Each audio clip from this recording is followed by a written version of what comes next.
Hello to all you guys out there in YouTube land. Yes, it's me, D-Arm. Apologies, I'm using a different audio recording source. So I'm going to try and make it as clear and crisp as possible.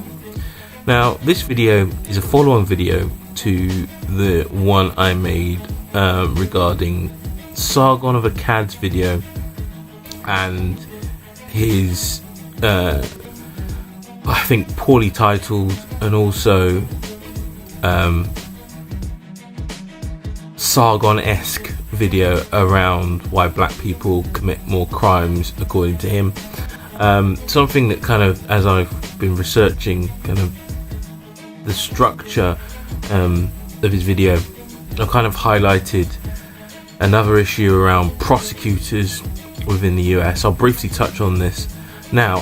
Do want to make it a bit more of a video, but around the fact that if you look at things like marijuana possession, black people, there's more likelihood of black people being prosecuted for that as opposed to other demographics. I think it works out to something like 45% of those prosecutions are black, and then 35% Hispanic, and around about 14% white.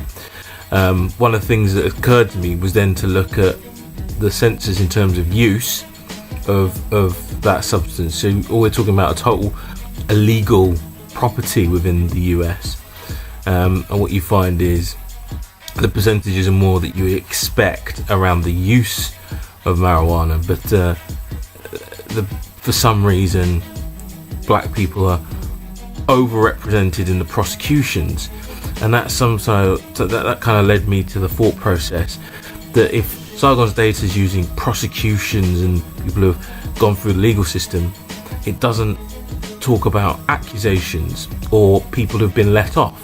So if you then take a data set that's skewed in one direction, then obviously that data set isn't a true reflection of whether or not a group of people, a minority, a sex, a race, any group of people that you can put some kind of category around, is more likely to commit the crime or just more likely to be prosecuted and go through the legal system when caught doing the crime.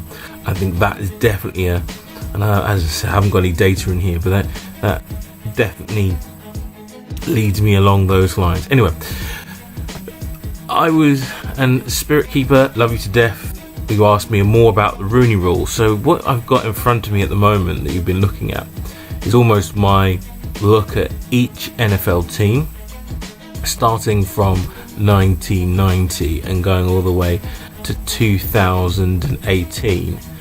And what I've just generally done is I've looked at each NFL team on whether or not their head coach started off the season as being white or started off being black. Now, apologies, I have also in the kind of black group, I have also included Hispanic NFL coaches who, as I looked through the data, we've got two of Hispanic or Spanish or Puerto Rican, Latin descent, two coaches from that demographic.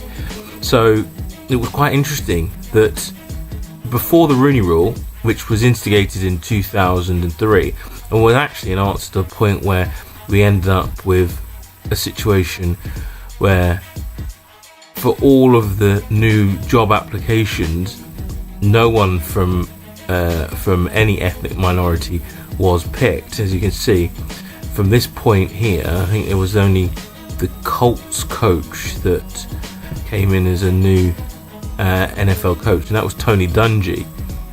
What you'll start to see is some data trends. So what I've done is just a quick sum if and then a percentage. So up from 1990 all the way, and with 1996 being a bit of a blip, there's around about an 8% to 10% inclusion of or percentage of minority coaches. Now, admittedly, if I'd gone further back, that percentage would have been would have been decreased. And you've also got some teams that didn't exist. So the Ravens didn't exist as a team, the Panthers didn't exist as a team, the Texans didn't exist as a team, the Jaguars didn't exist as a team. There are some teams that obviously didn't exist at that point. Also, just so people know, the Tennessee Titans, they were the Houston Oilers at this point. So I've kind of followed teams as they've gone around.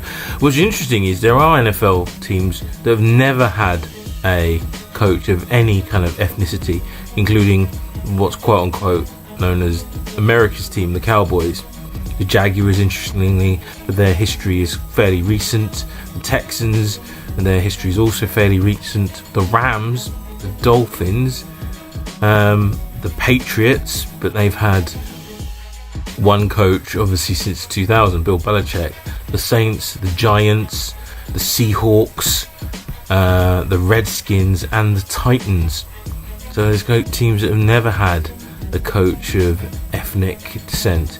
Now, if you wonder why these large numbers are there, that's not saying the Bengals have had 16 coaches for the years that they've had from 1990.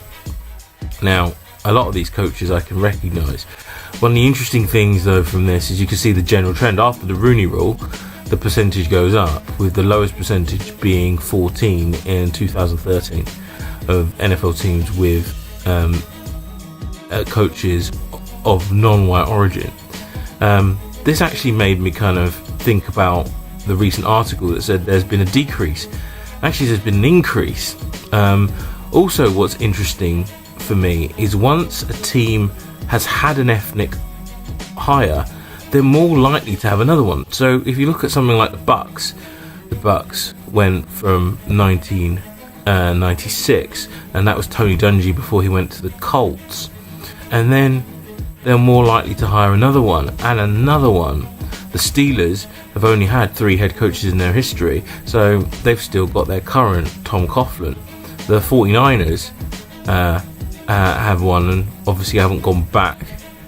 The Raiders had Art Shell, and I totally forgot Art Shell, and that was one of the first black NFL head coaches. Same with the Jets, had Herm Edwards, and then have now recently hired one.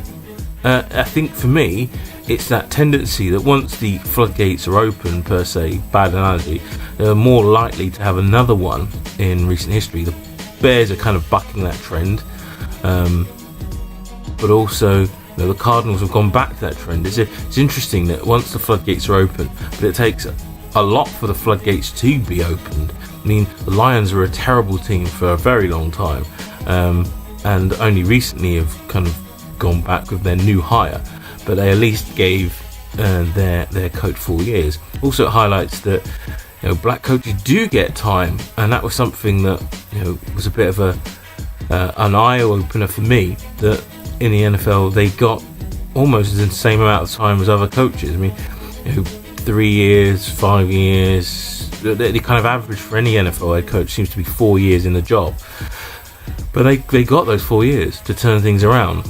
So and the Colts went from one black hire to another black hire. Also, the coaching tree that the NFL head coaches that have led here, so especially someone who was here, which was Dennis Green, the late Dennis Green.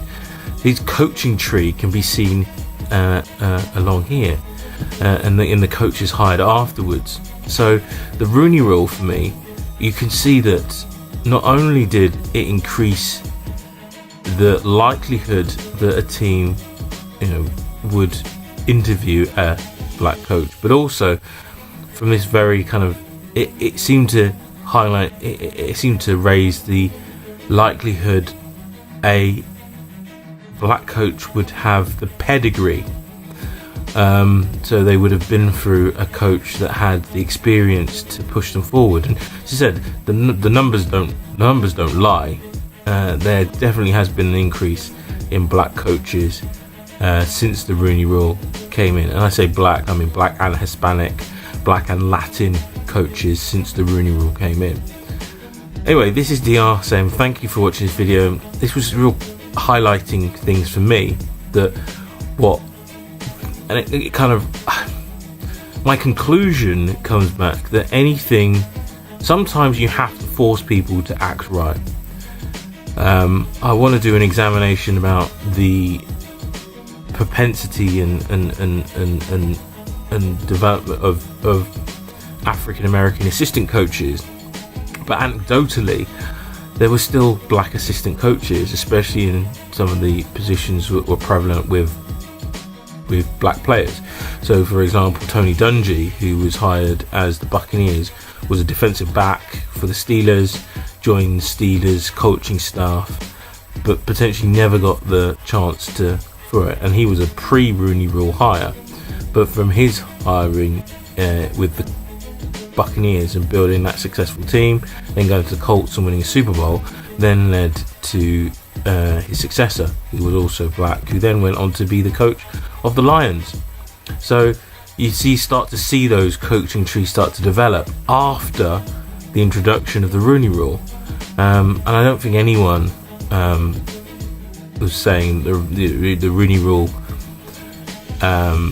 allowed black coaches to happen. As it said, there were black coaches before the Rooney Rule.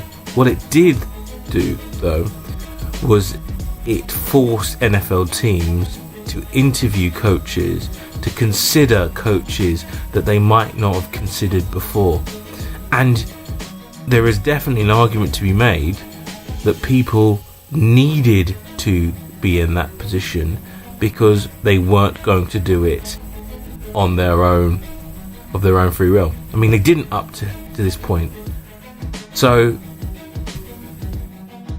the only thing that changed was they were told from this point onwards to interview more black coaches in terms of coaching.